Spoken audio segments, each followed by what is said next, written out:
Welcome back. You're still watching the lifestyle segment on the weekend show. And joining me is Lenora Eminori, who is a lifestyle and life coach. It's a pleasure having you on the show, and compliments of the season. Compliments, thank you. So earlier I was talking about how once it's the end of the year, a lot of people enter into some form of depression. Right. A lot of people start checking back the year that was and saying how successful they've been, their goals which they've never met.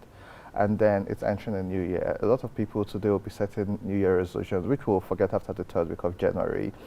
People will say they want to get fit and they want to work out, but second week of January is like, you know what, something must kill a man. Do you think it's important for people to set goals as they enter into a new year, or is that just performative?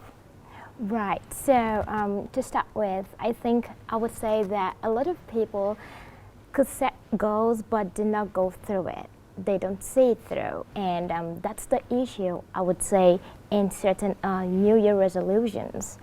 It's not all about setting goals, but how do you go through the process? How do you figure it out? How do you make sure that you can achieve what you desire? What are the things that you can do to help your life, to make it better than it was? Reflections are actually a very good thing to do. Being a life coach, I have been in the position to see certain things that a lot of people do, especially their lifestyle. And having that opportunity to see a new year, work towards it, make something different that is gonna make it better. So for starters, I would say finances. It's a very, very interesting part of why we make New Year resolutions. But it's not about the finances. How, what do we want to achieve?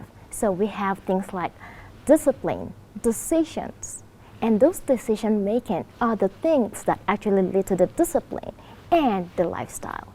So we need to consider first and foremost that our decisions that we are making, we need to be disciplined enough to see them through and adjust the lifestyle to fit that decision. So Talking about adjusting the lifestyle to fit and finances, let's talk more about that. We are in an era where we do have access to technology, and so there's social media, and so you go online, everybody is posting their wins, everybody is posting their best sides. right. If you go on LinkedIn, which is a professional job board and career site, you see everybody telling beautiful stories of how their 3 chickens laid 500 eggs and how they just became the president of something and Yeah. all whatnot. And for everybody showing you their best side, no one is telling you the how and the process. Right. And that could lead to pressure. And then you also see, like I said, social media, everybody's living their best life and posting. You don't know what's happening behind the scene, and scenes, that yeah.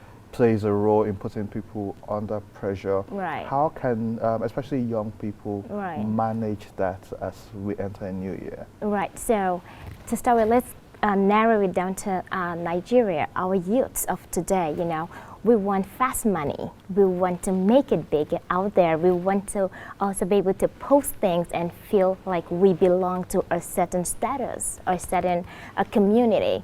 So I would say that we should understand that there is a lot of work that goes into this wins, this interesting lifestyle. A lot of people showcase what they want to showcase, but they don't see the tears. They don't see the hard work. They need to understand that there are two different worlds when it comes to understanding that social media is not totally what it looks like. It's not all about social media, but it's all about you as a person following your passion.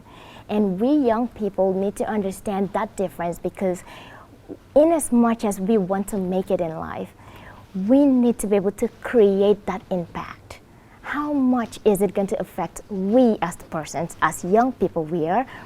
It's not about, I want to hit 5 million today. No, but there is a process for all these things.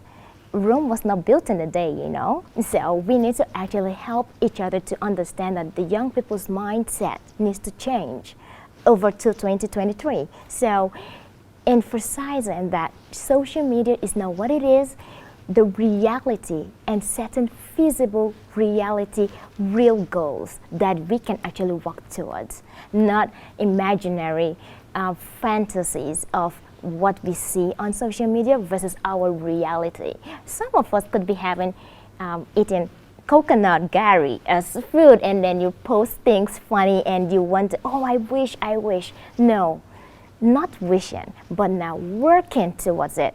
And that is still bringing us back to the decisions we want to make for this New Year's resolutions. So we need to actually understand that young people need to not just take away the picture of how very fancy the social media can project things. And people like to showcase what they have done versus take us through the process.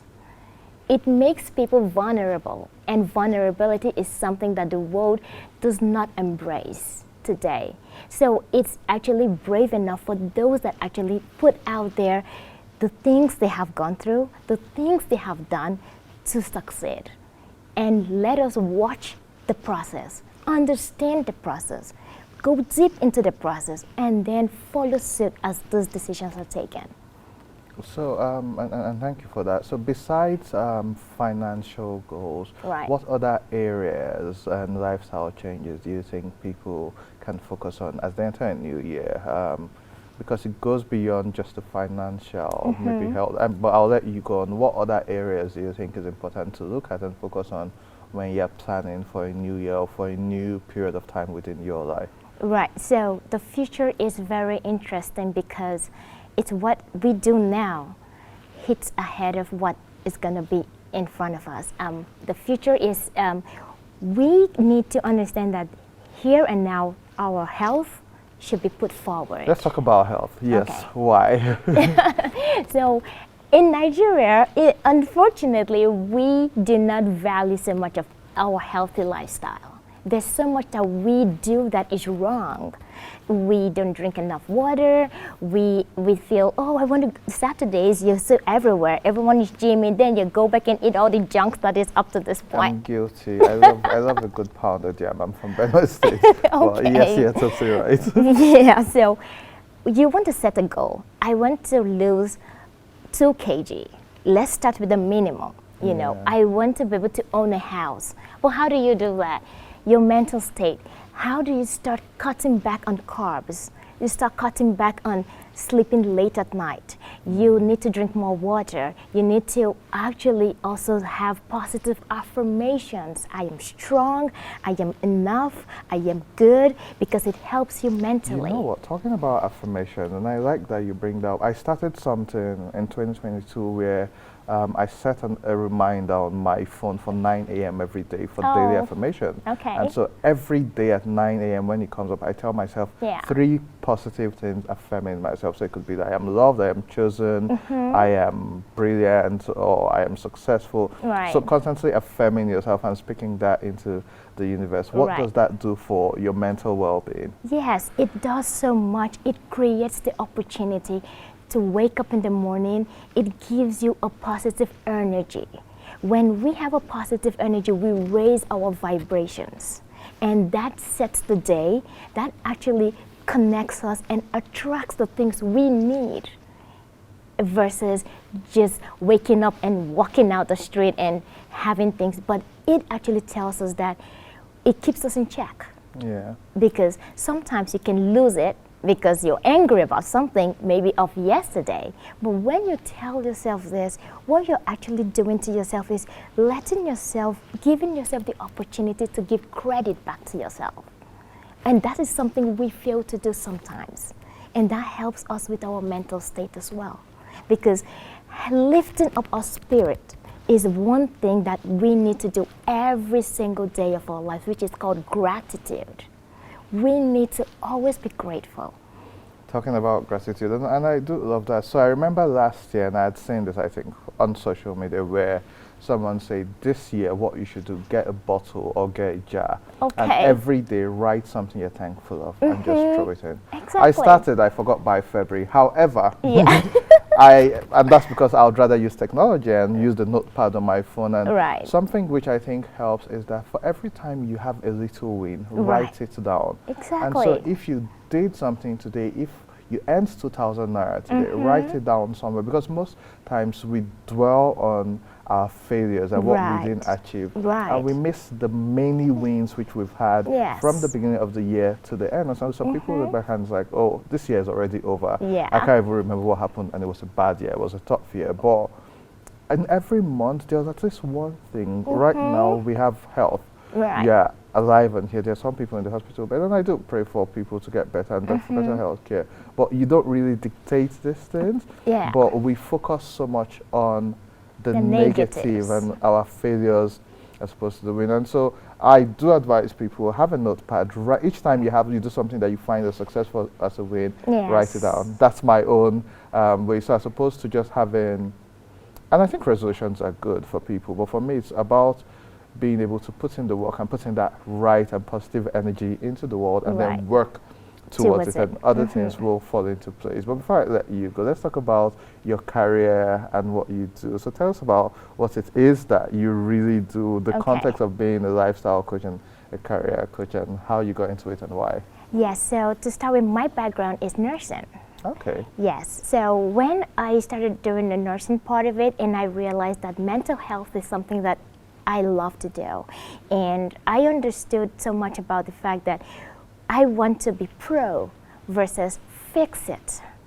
So not just fixing the patient, but be proactive in helping this patient go through this process. So with that, it got me thinking to move right into something that I can actually help this patient ahead, not just within and after, but ahead, within, and after. Sometimes we take very little things for granted. And just the simple word of speaking to somebody about your problems, about how you feel, connects so much. It lightens up another world. It introduces you to something different.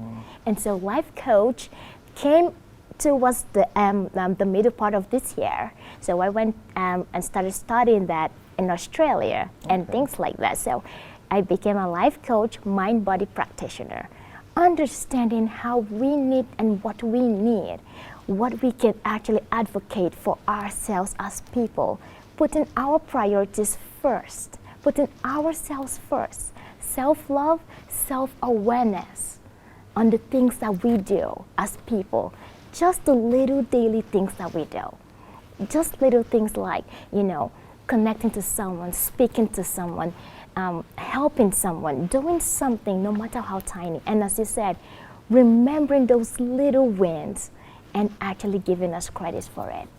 So, yeah. Lenora Emenery, life coach, it's been motivating hearing you speak, and I think Thank you. that's the little we can do to help people get gingered and all of that into the new year, which they are going into. We all need a little bit of hope and motivation from time to time, Yes. but it's important that we put in the work. And Right. kudos to you for even going to study this. We have a lot of people who are self-acclaimed life coaches, and you get 10,000, 5,000 followers and you're a life coach and you know it better, but you have actually gone to work on it. And I think your Yes. background in nursing also has helped with the empathy, which Yes. helps you. I carried it along, and I try as much as possible to be really very understanding with people I work with and for those that I help, and it gives me so much satisfaction. Tell me 3 things you're looking forward to in the new year. I'm looking for, number one, I would always say gratitude. I am grateful for life.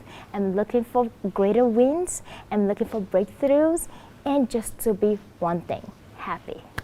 Just to be happy, and I Yes. think that's the ultimate. And I mean, for me, it's also to be able to show love to more people as much Yes. as I can. Lenora, thank you so much for joining us on Thank the you so Weekend much Show. for And having on me. our last episode for the year, Yes! so you're wrapping it up. You know that Skizware says, and with this, the 2022 season comes to an end. Yeah. Thanks for wrapping up our lifestyle segment on the Thank you. Weekend Show for 2022, and we do hope to see you next year. Thank you on so the show. much. It's been a pleasure. To our viewers at home, we have Entrepreneur Spotlight coming up next. I have an interview with an inspiring and interesting young artist, and then we still have politics on the Weekend Show. Don't go away.